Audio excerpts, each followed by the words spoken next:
बड़ी सी सिलाई मशीन, आर्थिक मदद और फोन पर बात करने के बाद अब फिर से राहुल गांधी रामचेत मोची के लिए भेज दिए लाखों रुपए का सामान, जिसे देखकर रामचेत खुशी से झूम उठे। रात भर इस खुशी में सो नहीं पाए और पहले से 10 गुना ज्यादा हो गए गदगद। अगर रामचेत मोची इन सामानों का सही से कर ले इस्तेमाल तो महीने भर में बन जाएंगे लखपति और एक बहुत बड़ा बिजनेसमैन।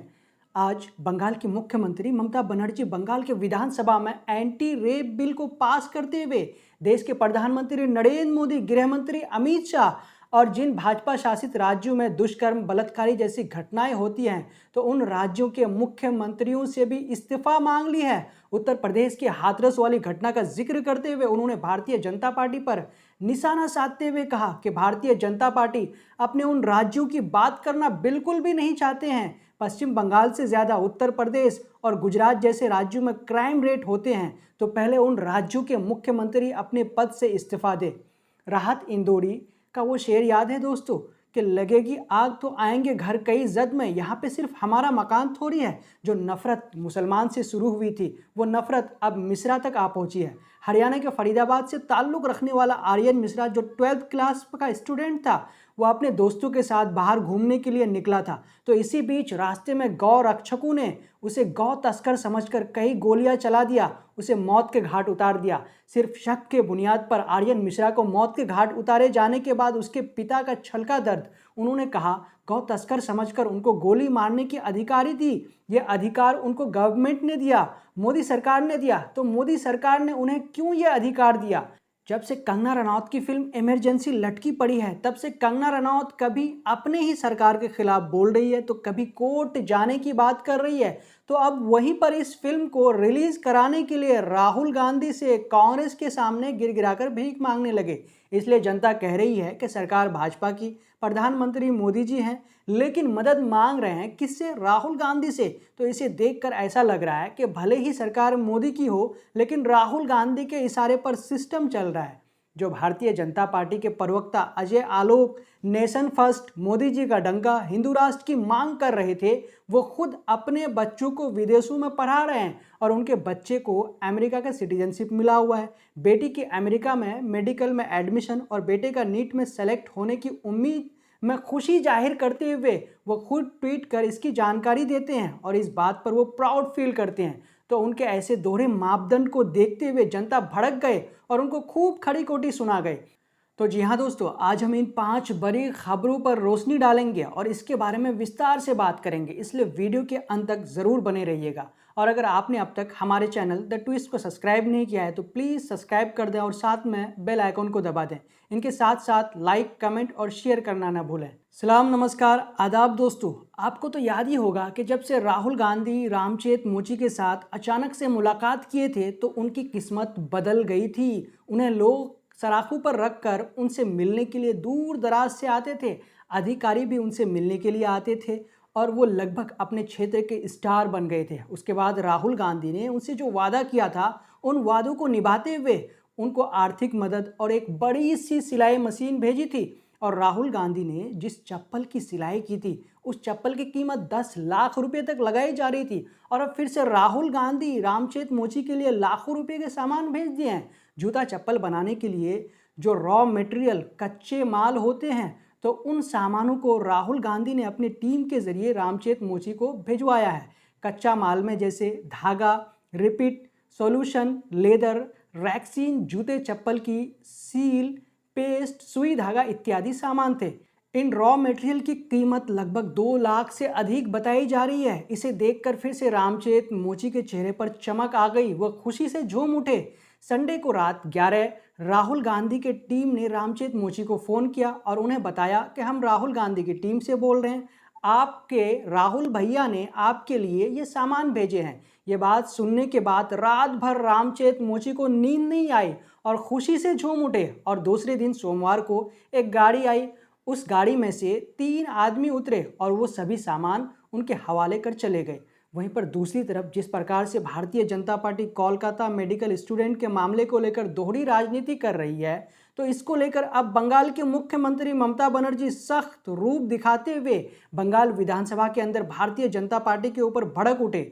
सबसे पहले Mamata Banerjee anti rape bill को पास किया, मतलब जो कोई भी बलात्कारी या फिर दुष्कर्म करने वाले व्यक्ति होंगे तो उस घटना का उसी वक्त एक्शन लिया जाएगा, उस आदमी के खिलाफ उसी वक्त कार्रवाई की जाएगी और यहाँ तक कि उसे फांसी की सज़ा भी सुनाई जा सकती है। इस बिल के पास करने के बाद ममता बनर्जी उत्तर प्रदेश के हाथरस में जो बच्ची के साथ घटना घटा था, इसका जिक्र करते हुए भारतीय जनता पार्टी पर जमकर निशाना साधी। ममता बनर्जी ने भारतीय जनता पार्टी से सवाल पूछते हुए कहा कि आप मेरी इस्तीफा मांग रहे हो, तो हाथरस मामले पर क्या हुआ? हाथरस और उन्नाव जैसे मामले का कोई जिक्र क्यों नहीं करता? और आगे उन्होंने कहा यूपी और गुजरात जैसे राज्यों में क्राइम रेट कहीं ज़्यादा है, इसके बाद भी उन राज्यों में हुई घटनाओं के बारे में बात नहीं होती। इन राज्यों में पीड़िताओं के साथ न्याय नहीं होता। इसलिए उन्होंने उन सभी मामलों का याद दिलाते हुए उन भाजपा शासित राज्यों के सीएम, गृह मंत्री अमित शाह और प्रधानमंत्री नरेंद्र मोदी को इस्तीफा देने की बात कही कि आप इस पर इस्तीफा दें। और अंत में उन्होंने कहा कि बंगाल में अब कोर्ट ऐसे किसी भी अपराध में पीड़िताओं को न्याय दिलाएगी। वहीं पर भाजपा शासित राज्य हरियाणा के फरीदाबाद से ताल्लुक़ रखने वाले आर्यन मिश्रा, जो क्लास 12 में पढ़ाई करता था, वो अपने दोस्तों के साथ अपने गाड़ी में बैठ कर के कहीं घूमने के लिए जा रहा था। वो लगभग दोस्तों में से 5 दोस्त थे, जिनमें से 2 लड़कियां भी थी। वो अपने गाड़ी लेकर के घूमने के लिए जा रहा था। तो इसी बीच गौरक्षक की एक गाड़ी आ जाती है और गौरक्षक की वो गाड़ी उन गाड़ी का पीछा करता है और उसे रोकने के लिए कहता है। लेकिन उनके जो दोस्त होते हैं आर्यन मिश्रा, तो उनको लगता है कि मेरे साथ जिसकी दुश्मनी है, मेरे साथ जिसकी नहीं बनती थी, तू तड़ाक हुई थी, तो शायद कि कहीं वही लोग तो नहीं पीछा कर रहा है। इसी कारण वो क्या करता है कि और भी गाड़ी की स्पीड को बढ़ा देता है। गाड़ी को स्पीड के जो बढ़ाता है, तो फिर ये गौरक्षक उनका पीछा करते करते लगभग 30 किलोमीटर तक उनका पीछा करते हैं और अंत में ये जो गौरक्षक होते हैं तो गौ तस्करी के मामले में उसके ऊपर गोली चला देते हैं। जब गोली चलाते हैं तो वो गोली सीधे आर्यन मिश्रा के गर्दन पे जाकर के लगती है। एक तो जब गाड़ी चल रही होती है तो उस समय गोली चलाते हैं ये किस पे? गौ तस्करी का शक के बुनियाद पे वो गोली चलाते हैं और जब फिर गाड़ी रुक जाती है तो फिर वहाँ जाकर के भी फिर और एक गोली उस आर्यन मिश्रा के ऊपर चला देते हैं। उसके बाद उसकी मौत हो जाती है। जब वहाँ पे देखते हैं कि और भी उनके साथ कई लोग हैं तो फिर वो गौरक्षक वहाँ पे ठहरते नहीं हैं, वो फिर वहाँ से भाग जाते हैं और लड़कियाँ वहाँ पे चिल्लाना शुरू कर देती है। इस तरह से वो गौरक्षक गौ तस्करी के शक के बुनियाद पर उस आर्यन मिश्रा का मौत के घाट उतार देता है। जब उनके पिता से भी इस मामले के बारे में पूछा गया तो वो बड़े ही दुखी अंदाज में, बड़े ही पीड़ा वाले अंदाज में अपने बेटे के बारे में बात करते हुए कहा कि ये जो गौरक्षक हैं तो इन गौरक्षकों कौन, गवर्नमेंट या फिर मोदी सरकार ने इस तरह का परमिशन दिया है? तो इस पे वो सीधे मोदी सरकार पे सवाल खड़े करते हैं कि इन गौरक्षकों को मोदी सरकार ने क्यों परमिशन दिया है, क्यों उन्हें इजाज़त दिया है, क्यों उन्हें इस तरह करने का काम कर रखा है। तो इसी को लेकर के सुप्रिया श्रीनेत एक लंबा चौड़ा ट्वीट करती हैं और कई सारी बातें कहती हैं। तो वो ट्वीट हम आपको पढ़ के सुनाते हैं दोस्तों। ये लड़का आर्यन मिश्रा है, फरीदाबाद में दोस्तों के साथ घूमने निकला था। रास्ते में कुछ गौ रक्षकों ने उसे गौ तस्कर समझकर गोलियों से मार डाला। खबरों के मुताबिक उनके मर जाने के बाद भी उनके पास जाकर मृत शरीर पर गोलियां दागी गई। ये पागलपन राष्ट्र की राजधानी दिल्ली से केवल 20 किलोमीटर की दूरी फरीदाबाद में हो रहा था। 10 साल से हरियाणा में बीजेपी सरकार का रिपोर्ट कार्ड ये है कि दिन दहाड़े सड़कों पर गोली मारकर हत्या की जा रही है। शायद नफरत और हिंसा फैलाने वालों को समझ आए कि इस पागलपन से तुम भी नहीं बच सकते। किसी दिन सिर्फ शक के आधार पर कोई तुमसे बड़ा उपद्रव तुम्हें टपका दे। तो मतलब क्या कह रहे हैं दोस्तों कि सिर्फ शक हुआ था उन्हें, वो कंफर्म भी नहीं किए कि ये कौन है, क्या है, नहीं है, सिर्फ शक किया और शक के बुनियाद पर उसे मौत के घाट उतार दिया है। इसलिए कह रहे हैं कि इस तरह की घटना जो बढ़ रही है देश में, तो ये बहुत ही भयावह वाली स्थिति पैदा कर सकती है, यह बहुत ही भयानक है देश के लिए। तो वहीं पे अब हम बढ़ रहे हैं दोस्तों नेक्स्ट खबर की तरफ। कंगना रनौत जिस तरह से लगातार सुर्खियों में बनी हुई है अपने विवादित बयानों की वजह से, और यहाँ तक कि उन विवादित बयान देने की वजह से भारतीय जनता पार्टी ने उनके खिलाफ नोटिस जारी कर दिया और उन्हें कहा कि आप इस तरह के बयान बिल्कुल भी न दें। उन्हें शट अप कहने को कहा। उन विवादित बयान देने के बाद अब कंगना रनौत लगातार जो उनकी आने वाली फिल्म है इमरजेंसी फिल्म, उस फिल्म को लेकर के सभी न्यूज़ चैनलों पे, लगभग के यूट्यूबर्स के वहाँ पॉडकास्ट पे हर जगह जा रहे हैं प्रमोशन के लिए। तो इसी इमरजेंसी फिल्म का प्रमोशन के लिए वो शुभंकर मिश्रा के यूट्यूब चैनल पे गई हुई थी, उसके पॉडकास्ट पे गई हुई थी। उसी पॉडकास्ट में मिश्रा जी उनसे पूछते हैं कि क्या आप राहुल गांधी को इस फिल्म के स्क्रीनिंग के लिए आमंत्रित करना चाहेंगे?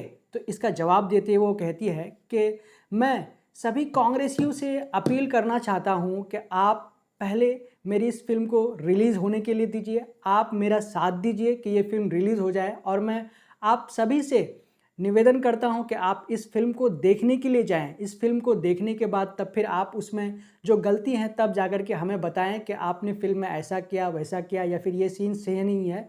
तो उन्होंने अनुरोध किया कि आप मेरी फिल्म को रिलीज़ होने के लिए दीजिए और मेरी मूवी को भी देखिए, और अगर उसमें कोई गलती पाए जाते हैं तब जाकर के आप उसमें मुझसे सवाल पूछ सकते हैं। और उन्होंने क्या कहा कि आप विपक्ष के रूप में हैं, तो विपक्ष के रूप में भी आप बहुत बड़े रोल प्ले करते हैं, तो आप मेरे इस फिल्म को रिलीज़ होने के लिए मदद कीजिए। तो इसलिए आगे वो क्या कहती हैं कि मेरी जो ये आवाज़ है, इस आवाज़ को दबने के लिए न दें। आप जो विपक्ष हैं, तो विपक्ष के तौर पे आप मेरे ऊपर कृपा करें, मेरे ऊपर रहम खाएं, मेरे ऊपर सिंपैथी खाएं। तो सबसे बड़ी बात क्या कहते हैं वो, कि आप किसी लड़की के प्रति अपना दया दिखा सकते हैं। ये किसको कह रहे हैं? कांग्रेस को कह रहे हैं, विपक्ष को कह रहे हैं।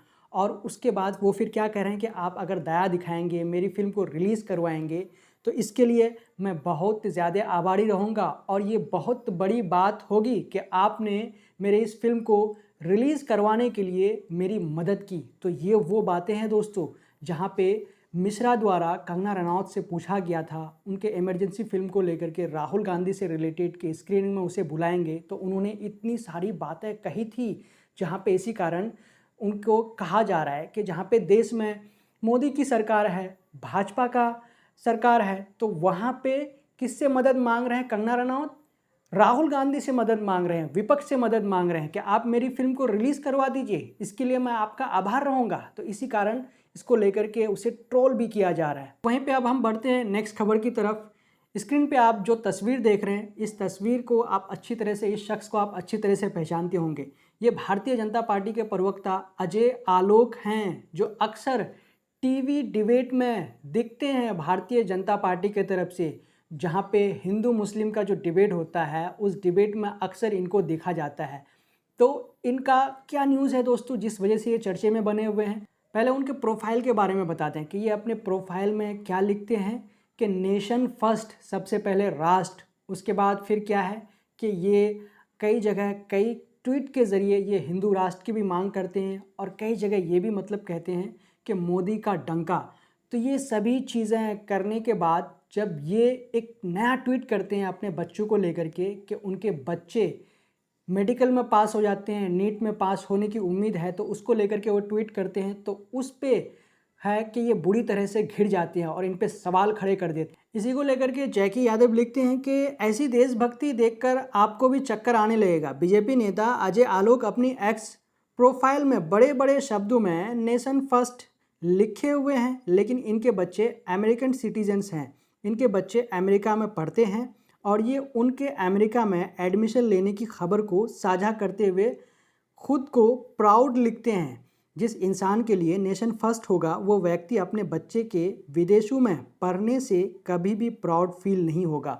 वहाँ पे कांग्रेस पार्टी की प्रवक्ता इस पे तंज कसते हुए लिखती हैं कि दूसरों के बच्चों से पत्थर फेंकवाएंगे, नारे लगवाएंगे, गाली ग्लोच, मार पिटाई, तोड़फोड़ करवाएंगे, अपने बच्चों को अमेरिकन सिटीजनशिप बनाकर सीना फुलाएंगे और इतराएंगे, तभी तो दोगले भाजपाई डैश संघी कहलाएंगे। वहीं पे और एक ट्वीट जैकी यादव इसको लेकर के लिखते हैं कि क्या आप इन्हें जानते हैं? अगर नहीं जानते हैं तो मैं बता दूं, ये बीजेपी नेता और प्रवक्ता अजय आलोक हैं। यह आए दिन टीवी पर हिंदू मुसलमान वाली डिबेट करते पाए जाते हैं। इन्होंने कल बताया कि इनकी बेटी का अमेरिका के रटगर्स स्कूल ऑफ मेडिसिन में पढ़ाई के लिए चयन हो गया है। इन्होंने इस उपलब्धि पर प्राउड होना भी लिखा, मगर इन नेताजी की बेटी को अमेरिका के कॉलेज में दाखिला मिलने पर इनका सीना गर्व से चौड़ा हो गया। मगर यही व्यक्ति अपने बायो में लिखते हैं नेशन फर्स्ट, हमारे बच्चों के लिए धर्म खतरे में है और इनके बच्चे विदेशों में पढ़ रहे हैं। तो दोस्तों, ये 5 वो वायरल खबरें हैं जो इस वक्त सोशल मीडिया पर काफ़ी वायरल चल रहा है।